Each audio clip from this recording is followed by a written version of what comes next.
Gostaria de convidar a igreja a abrir comigo a sua Bíblia na carta de Paulo aos Romanos. Nós leremos no capítulo 15 alguns versículos da palavra do Senhor.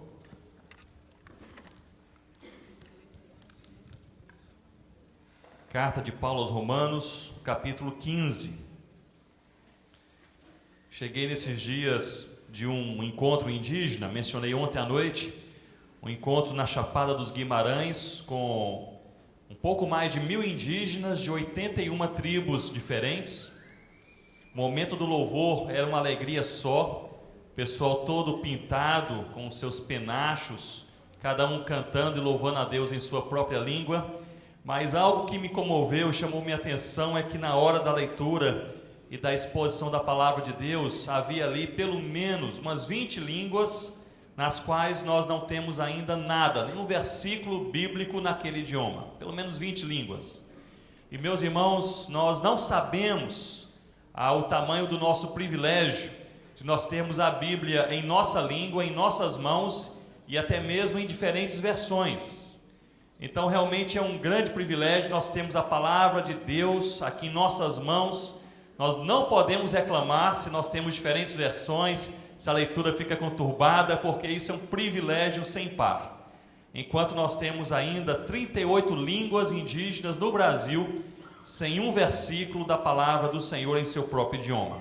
Fiquemos, portanto, de pé para lermos Romanos capítulo 15, a partir do versículo 14.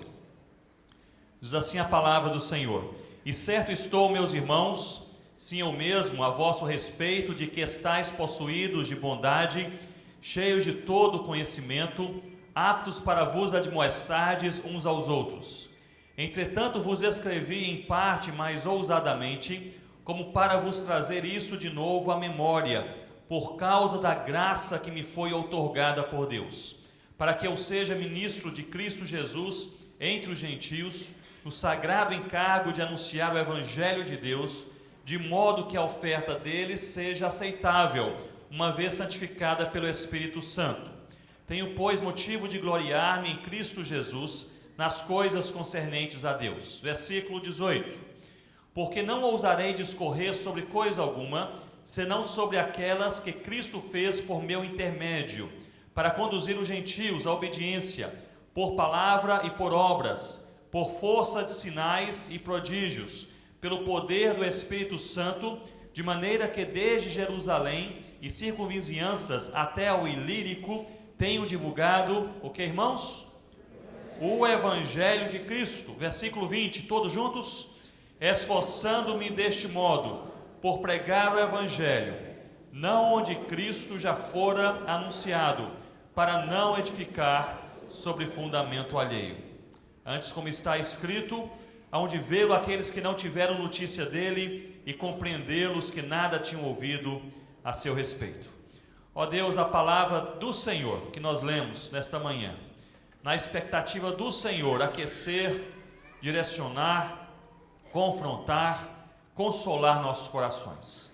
O Senhor conhece plenamente, integralmente, cada uma das nossas necessidades, aquelas que nos são patentes, percebidas, e aquelas ocultas até mesmo no nosso inconsciente, no profundo da nossa alma, naquele cantinho escuro que nós nem percebemos.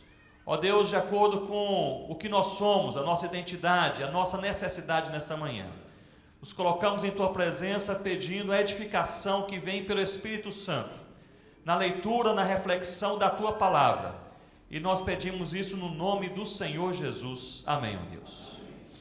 Vocês podem se assentar, mas mantenham suas Bíblias abertas comigo. Em Romanos capítulo 15, nós encontramos aqui este apóstolo Paulo escrevendo a uma igreja que ele nem conhecia. O apóstolo Paulo, ele foi o grande diferencial neste primeiro século em relação à expansão da fé cristã. Em relação a esta ação missionária, expansionista, nós podemos falar que o ministério no reino de Deus, da pregação da fé em Cristo, poderia ser dividido entre antes e depois de Paulo.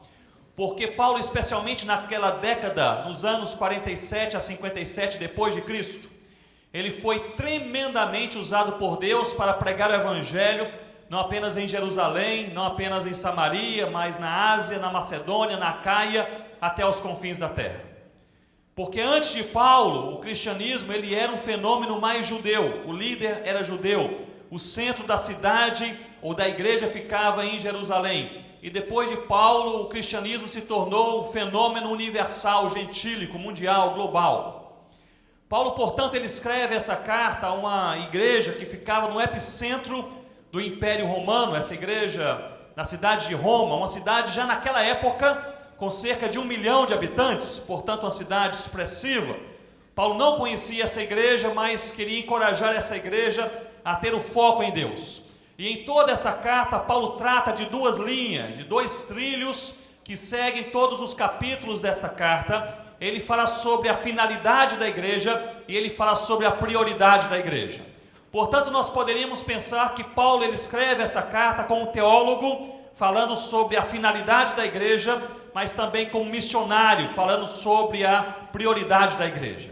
Ele deixa claro em diversos capítulos desta e de outras cartas a outras igrejas, que a finalidade da igreja principal é a glória de Deus. A igreja vive, ela sobrevive, ela passa pela terra, ela age, ela pensa, ela se comunica prioritariamente para a glória de Deus. A finalidade maior da igreja é que Deus seja glorificado em nossas vidas, em nossas ações, em nossa caminhada, em nossa história. Então Paulo trata da finalidade como teólogo, mas também como missionário, ele trata da prioridade. E se a finalidade da igreja é glorificar a Deus, a prioridade da igreja é anunciar o Evangelho onde Cristo ainda permanece desconhecido. E é sobre isto que ele nos fala aqui no capítulo 15, neste texto que nós lemos. Paulo trata aqui, meus irmãos, especialmente no capítulo 15, versículo 15, sobre um dos fundamentos do conceito bíblico da missão. Capítulo 15, versículo 15 nos diz: entretanto vos escrevi em parte mais ousadamente, como para vos trazer isso de novo à memória. Paulo está aqui repetindo o ensino. Paulo está fazendo algo que ele gosta de fazer, de gerar repetições daquilo que lhe é mais valioso, daquilo que é fundamental na compreensão de Deus e na compreensão da caminhada de Deus com a sua igreja. Para vos trazer isso de novo à memória, algo muito importante, vocês não se esqueçam. Paulo diria em outras palavras, ele diz: por causa da graça que me foi outorgada por Deus. Este é um fundamento, é uma sentença, é uma linha da missiologia paulina. Ele crê que nesta missão, que nesta caminhada, que nessa história, que neste mundo no qual nós vivemos, ele crê que a força propulsora da missão não é a igreja, não são os pastores ou líderes, não são os missionários evangelistas. A força propulsora da igreja é a graça de Deus. Esta base teológica paulina é base não apenas de teoria que convence a mente, mas de vivência que faz com que ele caminhe de acordo com tais passos. Ele crê que Deus está de fato no controle de todas as coisas e que Deus está no controle da missão. O que Paulo está dizendo é que sem a graça de Deus outorgada sobre a igreja, nada acontece. E eu creio que essa convicção profunda, arraigada, de que Deus está no controle do universo, mas também da missão, tem dois efeitos diretos sobre a vida de Paulo, e eu creio que teria que produzir dois efeitos diretos sobre a minha vida e a sua vida também nesta manhã. O primeiro efeito objetivo, direto, é que se eu creio que Deus está verdadeiramente no controle de todas as coisas, do macro-universo e dos detalhes da nossa vida, eu posso descansar no Senhor Jesus.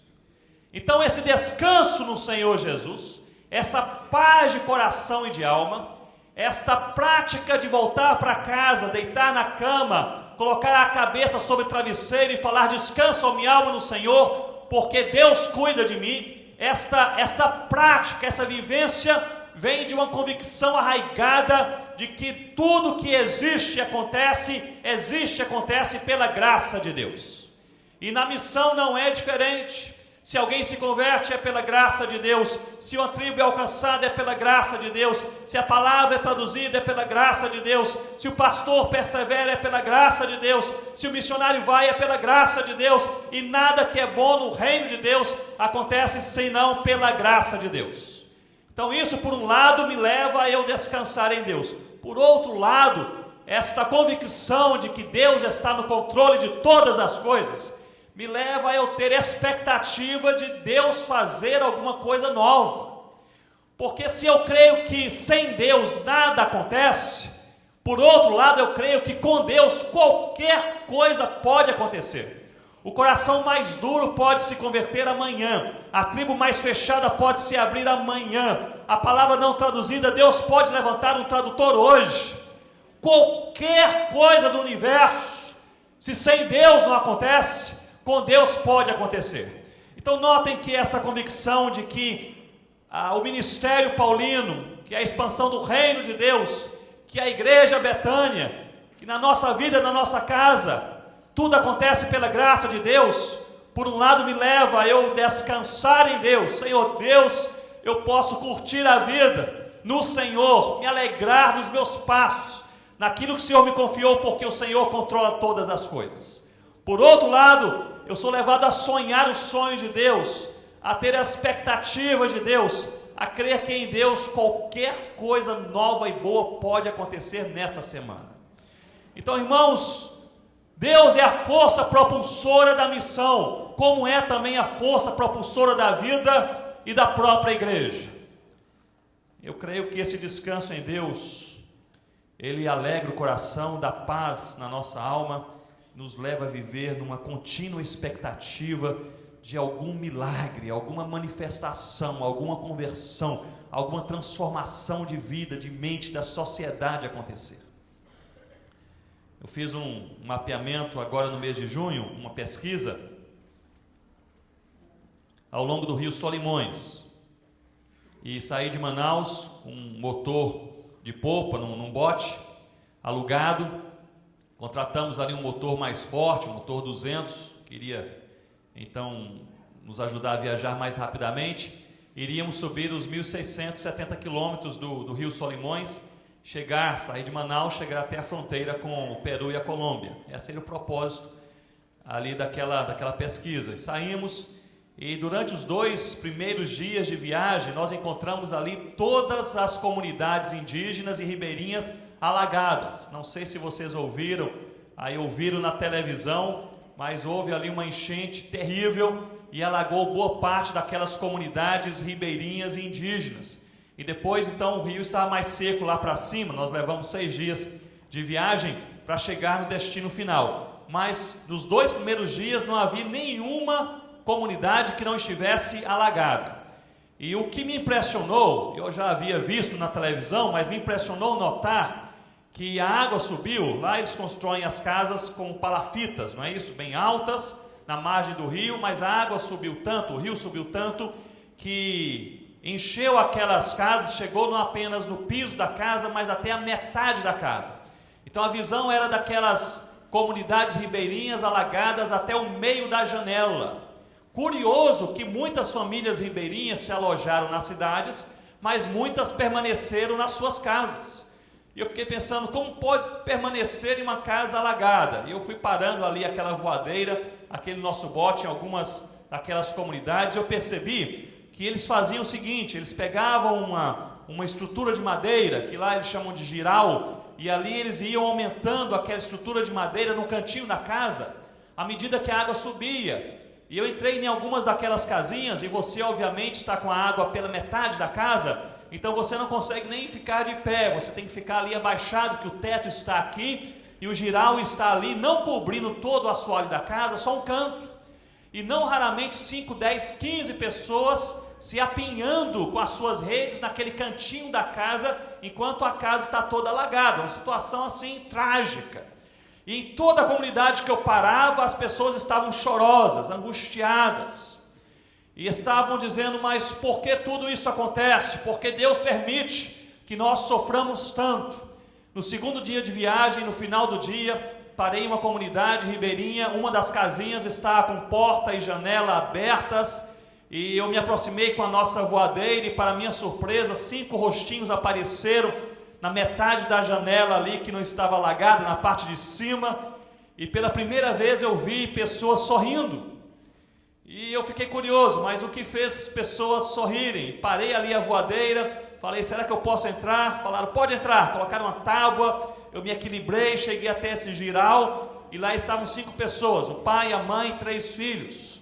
E eu disse, eu já estou viajando desde Manaus, e eu vejo apenas lágrimas e sofrimento, mas vocês estão sorrindo. O que está acontecendo aqui? E o pai daquela família disse, olha, nós somos crentes no Senhor Jesus. Eu pensei, já faz toda a diferença. E a mãe daqueles meninos, a mulher daquela família, completou dizendo, é que hoje pela manhã, nós tivemos assim um momento de devocional familiar, na presença de Deus, uma coisa assim especial. E eu já fiquei constrangido, porque quantas vezes no conforto da nossa casa, a gente não tem coragem de reunir a família para orar e ler a palavra de Deus. Uma família ribeirinha, numa casa alagada, tendo um momento devocional em família.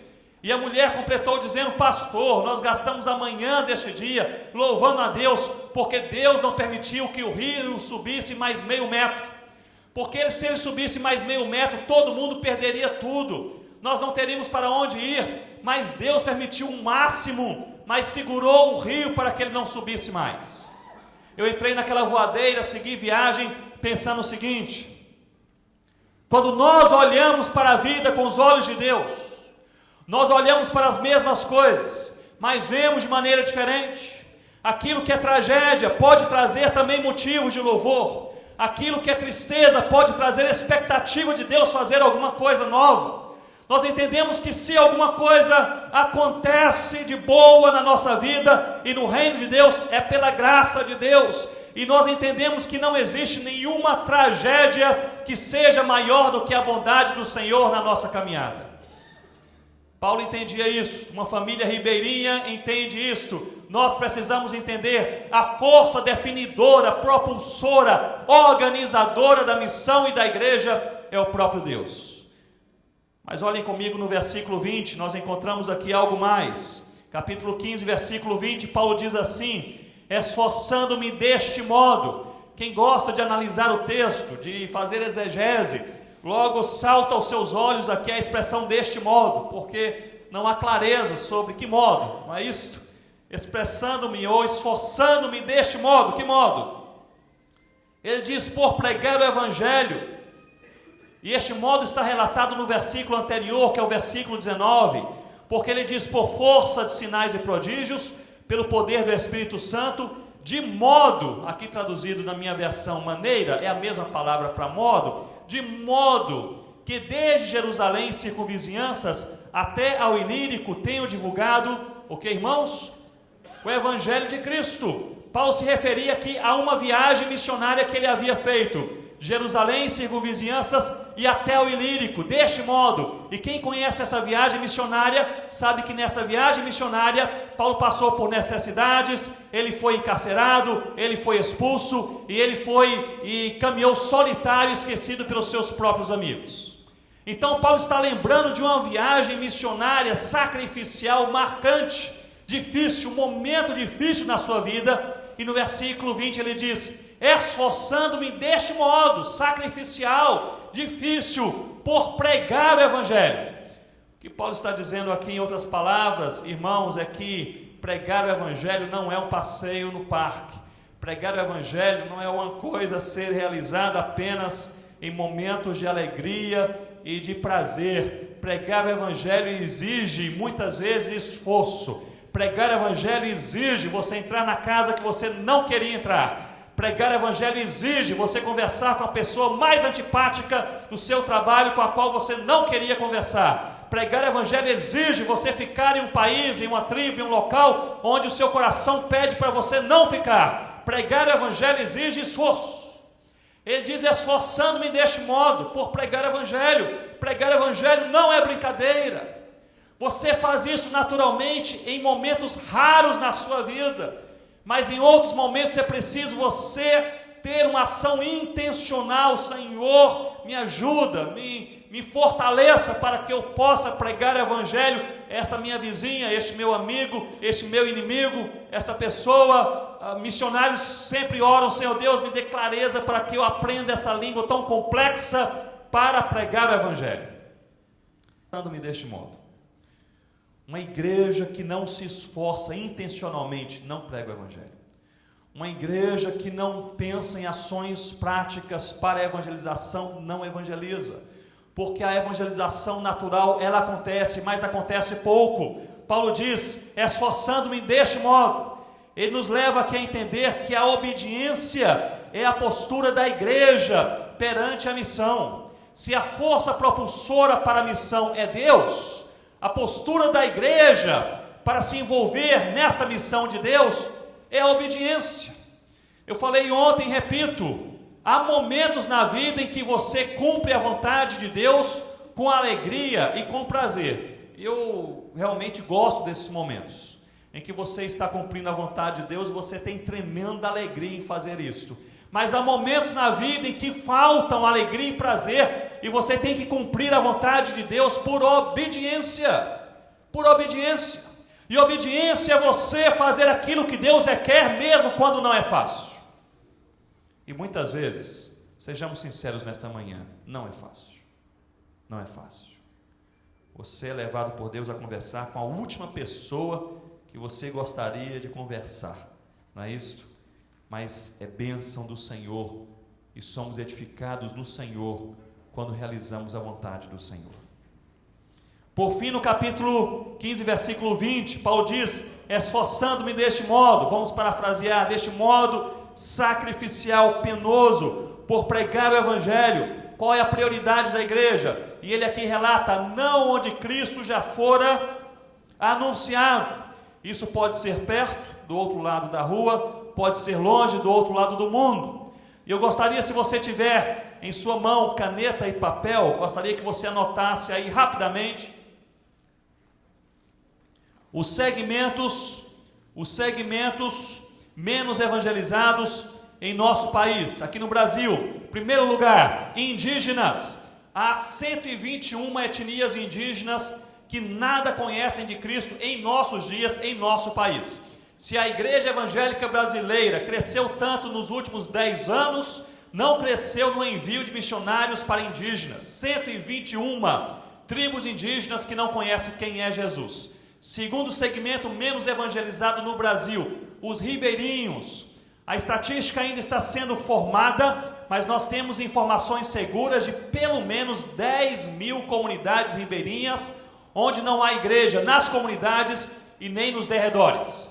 Dentre as 37 mil comunidades ribeirinhas, em toda a região amazônica, 10 mil, então não conhecem o Evangelho ou não têm em seu meio quem conheça o Evangelho. Primeiro, indígenas. Segundo, ribeirinhos. Terceiro segmento menos evangelizado, ciganos. Nós estamos envolvidos com ciganos da etnia Calon no Brasil, ajudando aí a grafar a língua para traduzirem a palavra de Deus para o seu idioma. O IBGE fala sobre 1.200.000 ciganos Calon no Brasil. 700 mil não conhecem quem é Jesus. No Brasil, 700 mil ciganos da etnia Calon não conhecem quem é Jesus. Indígenas, ribeirinhos, ciganos, quilombolas, mais de 600 comunidades de afrodescendentes, comunidades quilombolas sem nenhuma igreja entre eles e nenhuma igreja no seu entorno. Em quinto lugar, os sertanejos. Conversando com o pessoal da Juvep, eles estão fazendo uma nova pesquisa, mas falaram, Ronaldo, de maneira segura, há ainda 6 mil comunidades, chamemos de assentamentos humanos, assentamentos, pequenas comunidades, sertanejas, sem nenhuma presença da igreja do Senhor Jesus. Hoje, no Nordeste do Brasil, 6 mil comunidades, pequenas comunidades de sertanejos, muitas vezes formadas por 3, 4 famílias, mas são comunidades onde o Evangelho não chegou. Então nós temos os indígenas, ribeirinhos, os ciganos, os quilombolas, os sertanejos, e nas grandes cidades, especialmente temos os imigrantes. Há mais de 100 países representados no Brasil, e destes 100 países onde há imigrantes no Brasil, representantes destes países no Brasil, há representantes de 27 desses 100 países, que são países fechados para a evangelização. Isso quer dizer que você não consegue enviar um missionário para esses países, mas o pessoal destes países está aqui no Brasil. 27 países fechados para a evangelização em nosso território nacional. E nas grandes cidades, os dois segmentos menos evangelizados são os mais ricos dos ricos e os mais pobres dos pobres. Parece que nesse meio aí o evangelho entra bem. Mas os mais ricos dos ricos, nos seus grandes condomínios fechados de luxo, e os mais pobres dos pobres, embaixo dos viadutos, parece que é por aí que a igreja não caminha a passos largos. São segmentos menos evangelizados em nosso país, sem mencionar 2.200 povos no mundo que não conhecem o evangelho de Cristo, e quase 3.000 línguas minoritárias que não possuem nem sequer João 3,16 traduzido em seu idioma. Não onde Cristo já for anunciado. Pode ser perto, pode ser longe, mas a necessidade é gritante e ela é atual. Eu gostaria de encerrar nesta manhã, meus irmãos, apenas partilhando rapidamente sobre uma mulher que tem sido inspiração para a vida de tantos missionários ali na região onde nós trabalhamos, especialmente no Alto Rio Negro. Na nossa equipe nós temos 50 missionários que trabalham em 12 tribos, e algumas dessas tribos pertinho da Colômbia, onde na década de 50, 60 e 70 trabalhou ali uma mulher chamada Sophia Miller. A Sophia Miller era uma missionária da missão Novas Tribos. Não era Novas Tribos do Brasil naquela época, porque nem havia ainda. Na década de 50 estavam começando. Ela foi evangelizar a Colômbia e evangelizou o Brasil na região amazônica sem saber que estava no Brasil. Na verdade, a Sophia Miller era uma moça nova-iorquina, uma norte-americana, que se converteu a Cristo no culto de praça. Lembram-se que antigamente o pessoal ia para as praças com violão, tocar ali e pregar o evangelho? Ela se converteu assim. Ela tinha raiva de crente, entrou numa praça no centro de Nova York.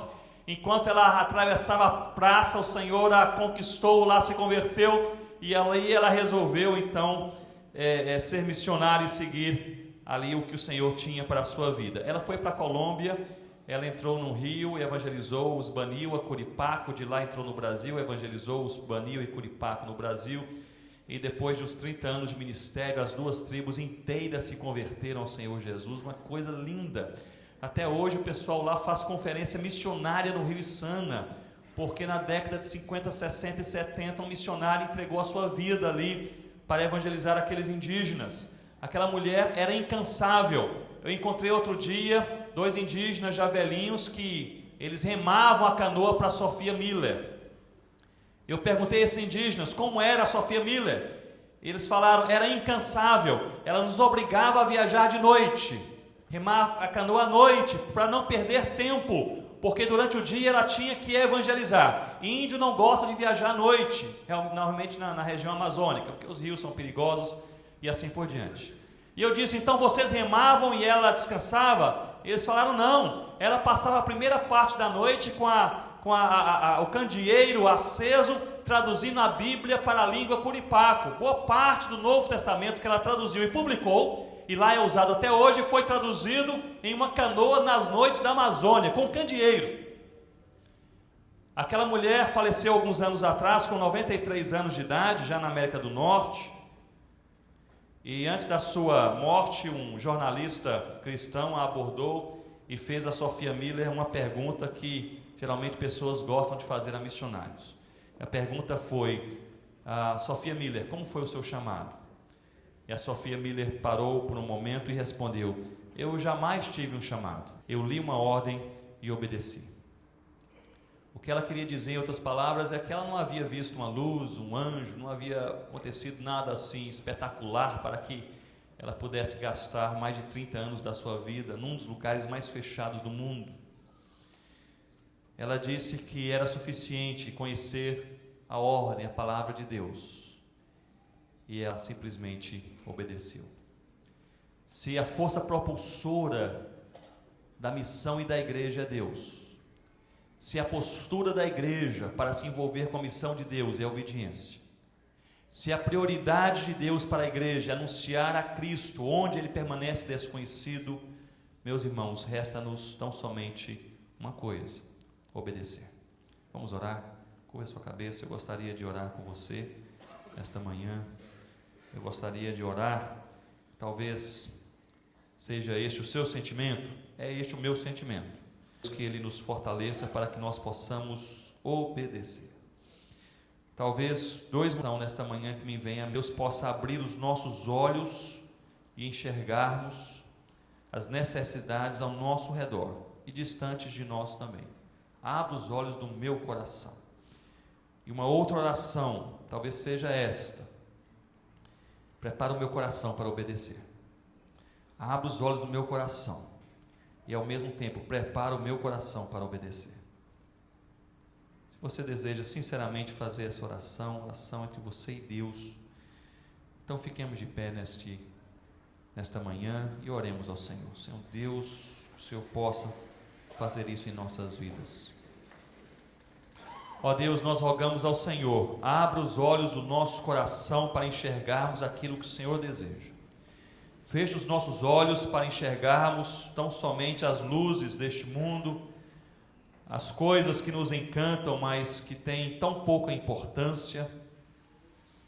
Feche os nossos olhos para vermos, ó Deus, somente consumismo, ativismo, secularismo. Abra os nossos olhos para vermos aquilo que é importante para o Senhor Jesus, aquele que não ouviu a palavra, aquele que está caído ao nosso lado, aquele que está enfraquecido e precisa de consolo. Não coisas, mas pessoas, não estruturas, mas movimentos humanos. Senhor Deus, abra os olhos do nosso coração para nós investirmos o que nós somos e o que nós temos naquilo que é eterno. E livra-nos, nós oramos hoje como oramos ontem à noite, livra-nos de nós passarmos a vida correndo atrás do vento. Senhor Deus, abençoe para que nós possamos obedecer. Prepara o nosso coração. Ó Deus, ao abrir os nossos olhos, prepara o coração para a obediência em nome do Senhor Jesus. Como não raramente, obediência requer abnegação, deixar alguma coisa para trás, geralmente coisas que nos caras, preciosas. Prepara o nosso coração para a obediência, custe o que custar. Nós queremos terminar a nossa vida daqui a 5 minutos ou daqui a 50 anos, nós não sabemos. Com esta certeza, ao longo da nossa vida, nós servimos ao Senhor Jesus. Nós não queremos ser lembrados por algum legado, ou isso que deixamos, ou uma herança para os filhos, ou alguma coisa parecida. Nós queremos ser lembrados pelo Senhor como filhos que obedeceram, que usaram a vida, os anos, o tempo, a força, o suor, o dinheiro, a energia, a oportunidade para ser sal da terra, luz do mundo e servir ao Cordeiro Jesus. Dá-nos esta bênção que vem pela Tua graça, que é melhor do que a vida. Nós queremos esta bênção de um coração disposto para obedecer. Em nome do Senhor Jesus. Amém, Deus.